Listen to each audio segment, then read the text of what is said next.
विक्रम विश्वविद्यालय के रिजल्ट में गड़बड़ी को लेकर एनएसयूआई के छात्रों ने कॉलेज प्राचार्य डॉक्टर ए के मिश्रा को घेरा और नारेबाजी कर प्रदर्शन किया। कुछ दिन पहले बीकॉम फर्स्ट ईयर का रिजल्ट जारी हुआ था, जिसमें गड़बड़ी की गई थी।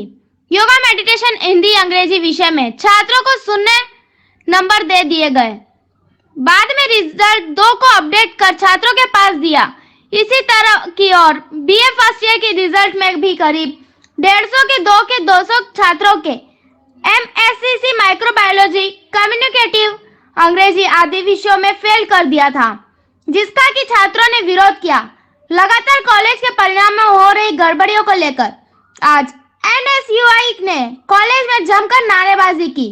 छात्रों का कहना था कि कुछ मामलों में सीजीपीए ग्रेड 6.5 थी, लेकिन रिजल्ट अपडेट हुआ तो 5.9 कर दी। ऐसे ही एक छात्र को पहले पास कर दिया था, लेकिन अपडेट रिजल्ट में फिर बता दिया।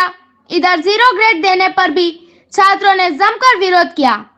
एनएसयूआई के मानवेंद्र सिंह लोधा देवेंद्र सिंह के साथ छात्र कॉलेज पहुंचे थे। प्राचार्य से विद्रोह ऑर्डर देकर रोकने का कारण पूछा। छात्रों ने प्राचार्य को विश्वविद्यालय में फोन लगाने के लिए कहा।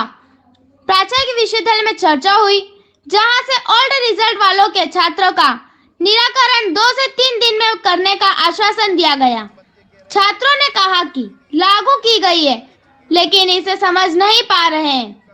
गड़बड़ी होने से कई छात्रों में अगर यूनिवर्सिटी ने उचित कार्रवाई नहीं की तो एनएसयूआई मजबूर होकर छात्रों के साथ बड़ा आंदोलन करेगी। कुछ बच्चे कह रहे हैं जो हमको सीसी मार्क्स नहीं दिए, जबकि ये सब दे चुके हैं और विश्वविद्यालय से उनको जो कॉपियों का मूल्यांकन हुआ टोटल 100 में से उनको 35 अंक लाना जरूरी है। अगर 35 अंक से कम है तो वो बच्चे 0 दर्शाएंगे और उनको सप्लीमेंट्री होगा, और 1 से अधिक के होंगे तो फेल होंगे। ये है इनकी मांग। अब ये चाहते हैं जो परीक्षा परिणाम में सुधार किया जाए। सुधार करने का कार्य नीतिगत निर्णय है जो विश्वविद्यालय को लेना है, और चूँकि शासन के निर्देशानुसार ये राष्ट्रीय शिक्षा नीति लागू हुई है, इसमें विश्वविद्यालय स्तर पर जो कार्य किया जाना है उसके लिए महाविद्यालय प्रशासन कतई उत्तरदायी नहीं है। छात्रों ने नहीं लिखा, छात्रों का उत्तर सही नहीं था, लेकिन ये जो कुछ भी निर्णय लेना है ये निर्णय विश्वविद्यालय को लेना है। हमारे महाविद्यालय स्तर पर कुछ भी नहीं हो सकता। इनकी मांगों के क्या आप उज्जैन तक पहुँचाएंगे? नहीं, इनकी मांगे कल एनएसयूआई वाले आए थे, 2 दिन पहले ये आए थे। इनके ज्ञापन को मैंने विश्वविद्यालय प्रेषित किया है। कुल सचिव महोदय से मैंने बात भी की है।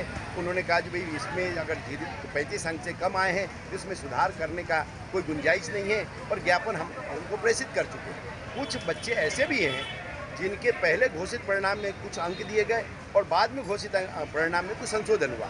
ऐसे करीब 30-40 मार्कशीट है जिसको मैंने विश्वविद्यालय को प्रेषित किया है। उनके द्वारा ये जवाब आया जो हम इसका परीक्षण कर रहे हैं। परीक्षण के बाद जो भी हमारे पास सूचना आएगी विद्यार्थियों को अवगत करा देंगे।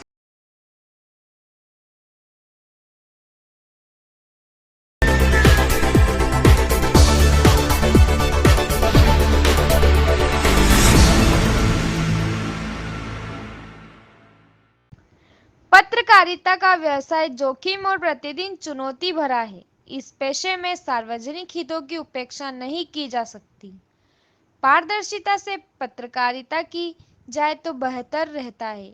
आज का समय तकनीकी के नए रूप लेता हुआ नजर आ रहा है, इसलिए पत्रकारिता में अपडेट रहने की बहुत आवश्यकता है। यह बात वरिष्ठ पत्रकार श्री श्रेणिक बाफना ने सृजन कॉलेज के मास कम्युनिकेशन विभाग द्वारा सम्मान समारोह के अवसर में कही। वहीं वरिष्ठ पत्रकार श्री ऋषि कुमार शर्मा ने कहा कि पत्रकारिता के पेशे को नीलकंठ महादेव के समान है। जो इस व्यवसाय में जुड़ गया वो जीवन भर विषपान करता है।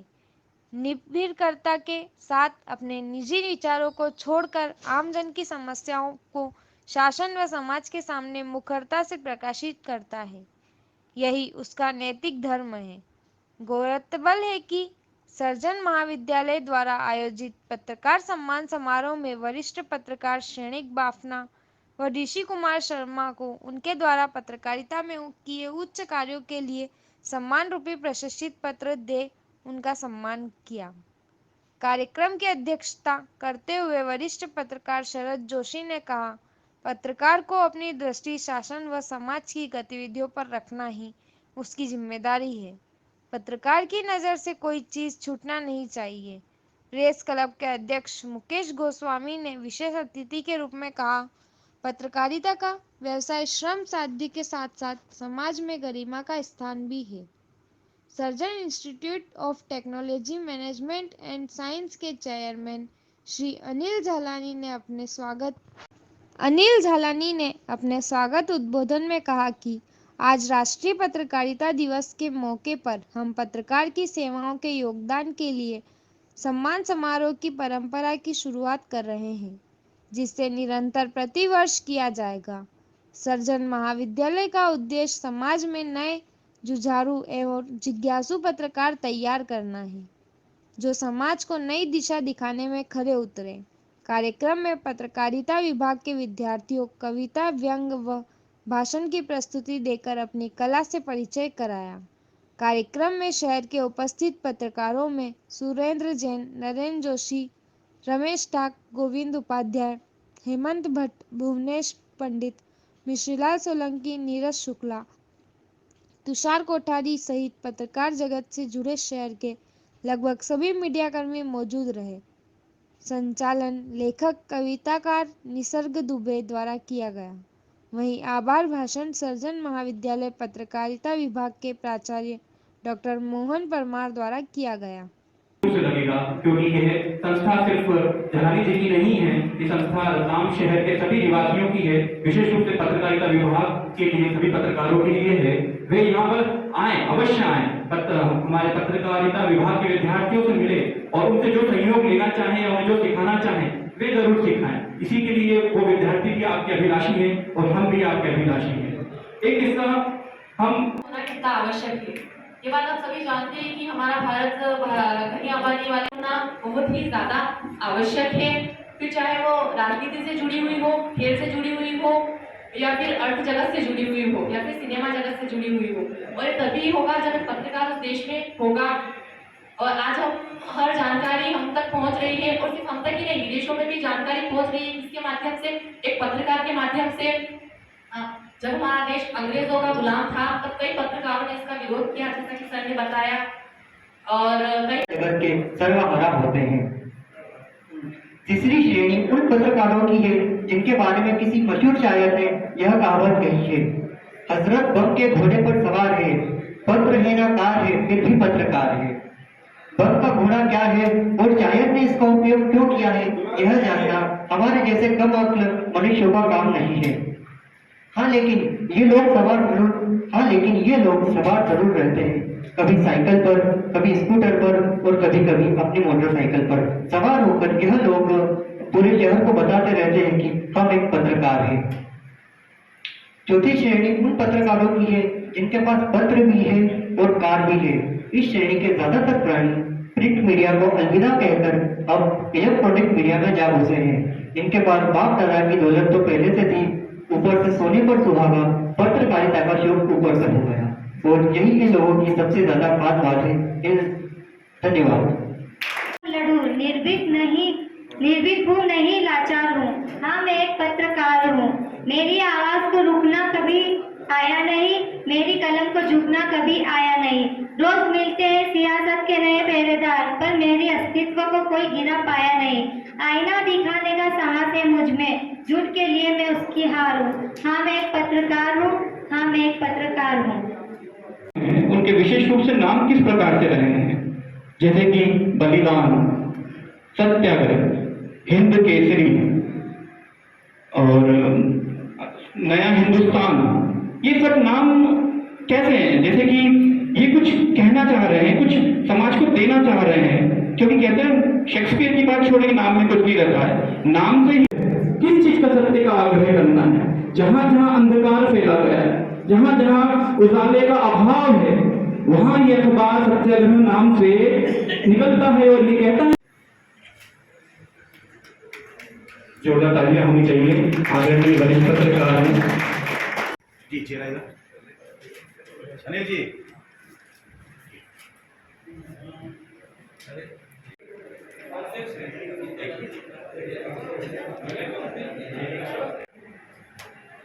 डॉक्टर परमार साहब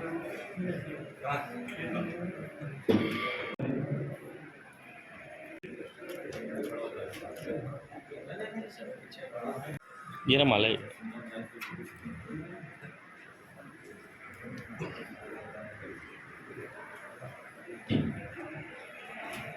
मैं इस संबंध में थोड़ी सी पत्रकार हैं।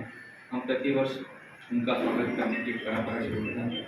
इस वर्ष हमने हमारे साथियों की सलाह आदरणीय श्री जी पापना एवं ऋषि शर्मा जी को हम स्वागत करते हुए गौरवान्वित महसूस कर रहे हैं। तो मेरा क्या है, तो मेरा पत्रकारिता को पत्रकारिता को यह सम्मान समर्पित है। मित्रों, आगे बढ़िए, भविष्य उज्जवल है। केवल एक विजन लेके, अगर आपके पास विजन है, दृष्टि है, तो आप अच्छी पत्रकारिता करते हैं।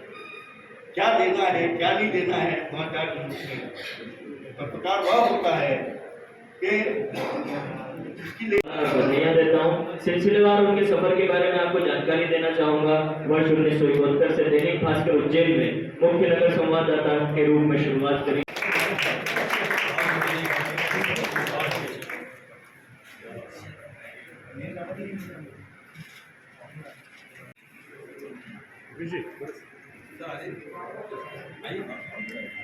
जोशी जी थोड़ा सा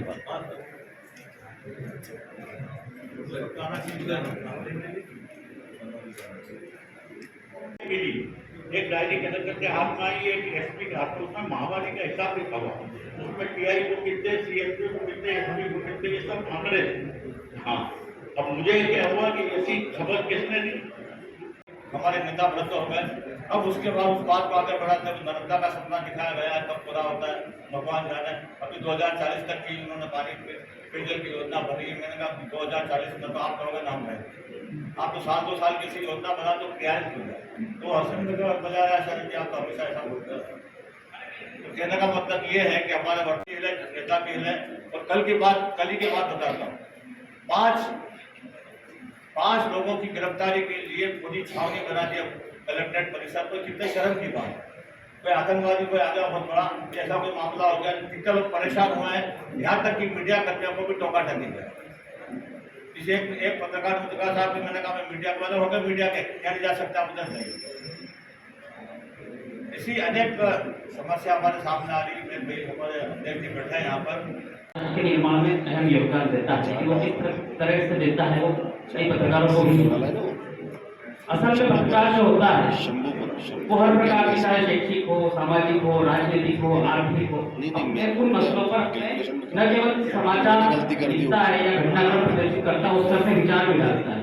उस प्रकार से जब वो विचार डालता है तो आज जब चूंकि इंटरनेट पर पूरा माहौल, इंटरनेट पर जब अपनी निर्भरता बढ़ गई, उसके बाद जो हमारे स्रोत है उसमें हमको सही और गलत का निर्णय लेने की बहुत कठिनाई होती है। फेक न्यूज का जो मामला है या फेक आलेख जो इंटरनेट से भेजे हुए हैं, उसमें से कई लोग ये नहीं समझ पाते हैं कि असल है या नहीं है, और उसके आधार पर जब वो अपनी रिपोर्ट तैयार करते हैं, और चूंकि रिपोर्टर जो होता है, पत्रकार होता है, वो लोक मत को न केवल सृजन करता है, क्योंकि वो जो लिखता है तो उसका जनमानस पर बहुत प्रभाव पड़ता है। वो न केवल लोकमत का सृजन करता है बल्कि उसको निर्देशित भी करता है। और जब फेक न्यूज या फर्जी प्रमुख होने के नाते मैं अपेक्षा करता हूँ कि हमारे विद्यार्थी तो मीडिया और इंटरनेट मीडिया में जो उनको शिक्षा ले रहे हैं, क्योंकि उनको मार्गदर्शन देने का करें। और अपेक्षा यह भी है कि आपसे जो परिचित है, जो परिचित हो, उनके जो बच्चे हैं वो हमारे सभी कार्य में पत्रकारिता विभाग में प्रवेश दिलाने का कष्ट करें। इसी के साथ आभार भी करता हूँ और भोजन के लिए आप सभी सादर आमंत्रित हैं।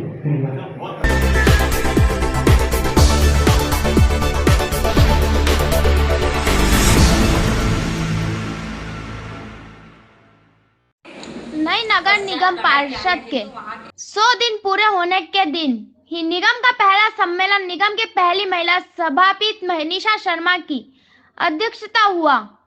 नई नगर निगम परिषद के 100 दिन पूरे होने के बाद ही निगम का पहला सम्मेलन निगम की पहली महिला सभापति मनीषा शर्मा की अध्यक्षता हुआ। सम्मेलन के बीच उस समय अप्रिय स्थिति बन गई जब विपक्ष की टोका टाकी के बीच महापौर प्रहलाद पटेल का पारा चढ़ गया और वे गुस्से होकर सदन में विपक्ष नेता के बरस पड़े। उन्होंने गुस्से में कहा कि ये लोग केवल आरोप लगाने का काम करते। निगम सभापति मनीषा शर्मा को संबोधित करते हुए कहा कि जब इनकी बात खत्म हो जाए तो मैं आ जाऊंगा, तब तक मैं अपने चैम्बर में हूँ। पहला सम्मेलन था नई परिषद का। पहले दिन पक्ष और विपक्ष आमने सामने दिखाई दिए। महापौर प्रहलाद पटेल के लंच से पहले अपने 100 दिन का कामों में गिनने के लिए भाषण देने के दौरान विपक्ष के टोका टाकी तो महापौर पटेल ने विपक्ष नेता शांतिलाल वर्मा से कहा, आपका काम केवल विरोध करना ही है। हम विकास की बात करते हैं और आप विरोध की। कुश्ती लड़ना चाहते हो तो लड़ लो, हम भी 5 साल है सदन में। अध्यक्ष जी, यहाँ ठीक नहीं है। मैं अपने चैम्बर में जा रहा हूँ और इनकी बात खत्म हो जाए तो मैं आ जाऊंगा। इसके बाद ये सदन छोड़कर अपने चैम्बर में चले गए। MIC सदस्य उन्हें मनाने गए। फिर निगम आयुक्त और विपक्ष के नेता पहुंचे। तब जाकर 10 मिनट बाद वे वापस सदन में लौटे। चारों बिंदु सर्वसम्मति से कुछ पर परिषद सम्मेलन के लिए रखे गए 4 बिंदुओं पर चर्चा के दौरान विपक्ष ने कुछ पर सहमति दी तो कुछ पर छींटकशी का दौरा भी चला।